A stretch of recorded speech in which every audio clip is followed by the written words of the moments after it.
Hello, Search Your Backyard Driving Range.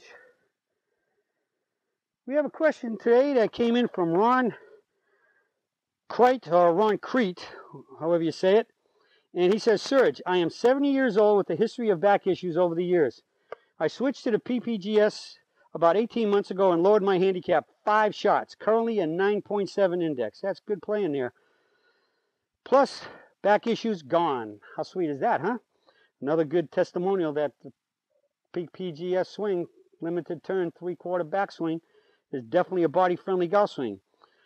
So, Ron goes on to say, occasionally I will find myself hitting a SH blank, blank, blank, or as I prefer to call them, laterals, all right, or hosel rockets. We don't want to use the S word. I will find myself hitting a lateral at a very inopportune time. Of course, I figure that anytime you hit a lateral, it's an inopportune time. But I know what you're saying. So I'm guessing that sounds like it might be more around the green, which means you got a nice little shot to the green, and because the lower clubs have a bigger hosel, which makes it hitting a hosel rocket even more likely if you're going to hit one, and worse. I think that I'm going to guess that's where it's at. And again, it can go all the way up to any club with a hosel. So he says, my local club pro, a rotational swinger, says the PPGS lends itself to shanks. 1, how can I stop it? And 2, any basis to what he says? Let me just say, absolutely not. It's very easy to condemn something which one knows nothing about or hasn't tried. All right, and I guarantee you, there's a very good explanation, Ron, why you're probably hitting those laterals or hosel rockets. Basically, fortunately, I don't see a whole lot of people with those problems, and historically in my teaching, it's minuscule. I mean, I might go months or a year without having a student call me up or come and see me and say he's hitting laterals. All right, why? Because the fact that the vertical swing in the mitten up the tree and staying vertical and keeping a quiet body, we're going to put the club on the center. They're going to put the center of the club on the ball. I'm looking, terribly consistently, if you want to call it terrible, but consistently, and hit good shots. So what's the main reasons why it happens? Normally, anytime I do get a call, or I do get an email like this, or I get a student with them, I just ask them one question. You working on anything new lately in your swing? Oh, yeah. And I get the 2 biggest answers I get is, oh, yeah, I'm working on more leg drive. I've read something, I heard something that they got to have more leg drive. I read books from one of the older players, really big on leg drive. All right?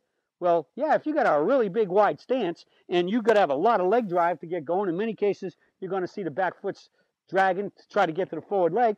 That's too wide a stance. So we only need the right amount of leg drive. If you're making the peak performance golf swing, the leg drive is very minimal because we have a narrow stance. So right off the bat, the guy just told me what his problem is. Very likely, 98% probability that's the problem. So you could be driving your legs too much. Again, with that could be we could add that a second way of saying that is somebody gets in here and they're trying to do the bump, and if you're bumping too much, it's the same effect as too much leg drive. The bump is only a lateral left shift where your belt buckle or your belly button, whichever one you want to refer to, only going to move 1 to 2 inches max. If you're in here trying to get a big, huge belly, lateral bump so you can get that big curvature, too much curvature is no good either, because now your lower body's running away from your upper body. Your upper body's going to collapse down, and when it collapses down, you're now stuck in approaching the ball like this.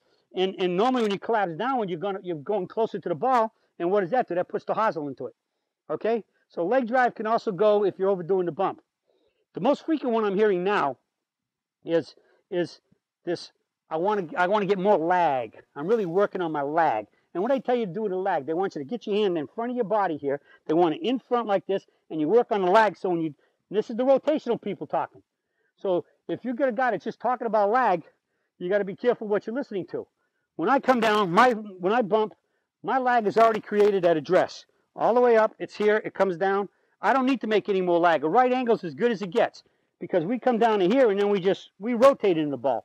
The laggers, with their rotational players, they're lagging into the ball like this, and they want the arm down in here like this. So first off, if you do too much of that, what are you doing right off the bat? You're laying the club off too much. At this point in time, my club's only about here. You lag over lag, you're coming in like that. And when you come in here like that from this view, and you come in And because it's coming in front and they're turning out of the way real fast, look what they got. Heck, they could hit a dead square on the club face over to the right. It could even, it'll even look like a lateral or a hosel rocket. But you could tell just by the sound it wasn't. So you could hit hosel rockets, or you could hit them relatively solid in the center of the club face over to the right for a righty, left for a lefty.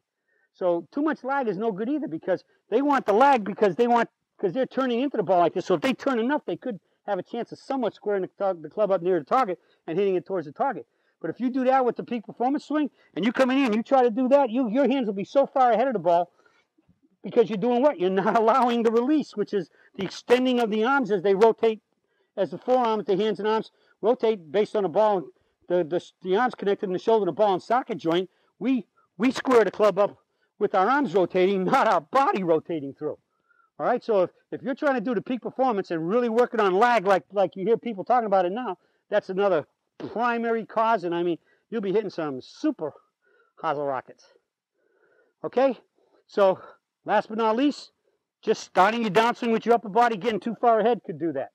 All right, so normally it's going to be some type of movement forward, and the two biggest causes why is because we're overdoing our lateral shift or leg drive, really trying to get more leg drive, and then the old let's create more lag. That's dangerous. You got good lag, we release the club to impact by rotating our arms into impact to square the club face up, not rotating our body trying to hold the lag. That is really dangerous. Never mind the fact that you can put a lot of stress on your back doing that too. Okay?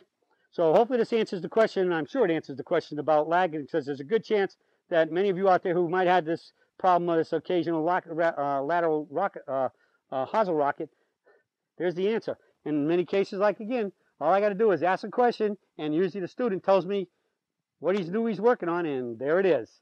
So if you're working on something new and it's anything I discussed, I'm going to say, there it is. Just stop that, get back to good peak performance setup and peak performance rules for swinging a club, and you'll be right back hitting it solid and straight and shooting those lower scores. That's it for the search for today, and I'll be talking to y'all again soon.